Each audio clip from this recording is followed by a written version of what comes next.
सालों बाद उसकी कॉल आई और वो भी रात के 3:30 बजे। मैं नींद में था तो कॉल रिसीव नहीं की। थोड़ी देर बाद फिर से कॉल आई। फिर मैंने मोबाइल उठाया कि शायद कोई जरूरी कॉल होगी और हेलो बोला। सामने से भी हेलो की आवाज आई। अचानक मैं बिस्तर से उठा क्योंकि आवाज कुछ जानी पहचानी थी। ये आवाज सुनते ही बहुत सी यादें ताजा हो गई, बहुत से जख्म ताजा हो गए और मैं बेचैन होकर फिर से हेलो बोला। हेलो, आगे आवाज आई। डिस्टर्ब तो नहीं किया?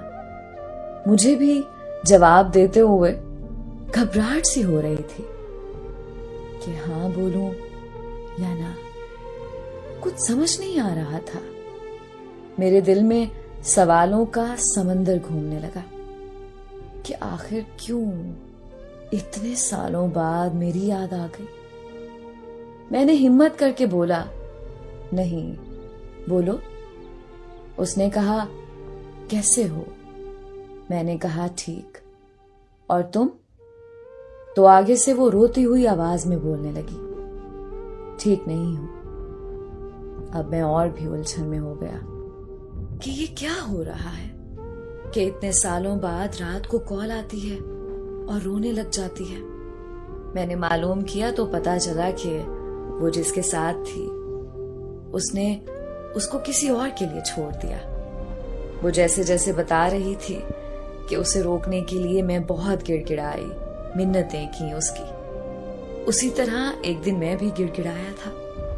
मेरी आंखों में आंसू थे, चेहरे पर मुस्कुराहट थी कि मेरे सच्चे प्यार की सजा उसे बखूबी मिली। वो मुझसे रोते रोते माफिया मांगने लगी कि मुझे माफ कर दो, मैंने आपके सच्चे प्यार की कदर नहीं की, मुझे माफ कर दो। मेरी आंखों में आंसू आ गए और कहा, मैंने तुम्हें माफ कर दिया है। फिर उसने मुझसे पूछा, क्या तुम मुझे अपना पाओगे?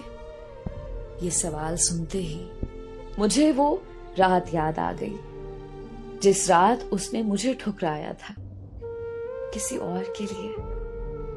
और मैंने आंखों में आंसू लिए जवाब दिया, नहीं, कभी नहीं।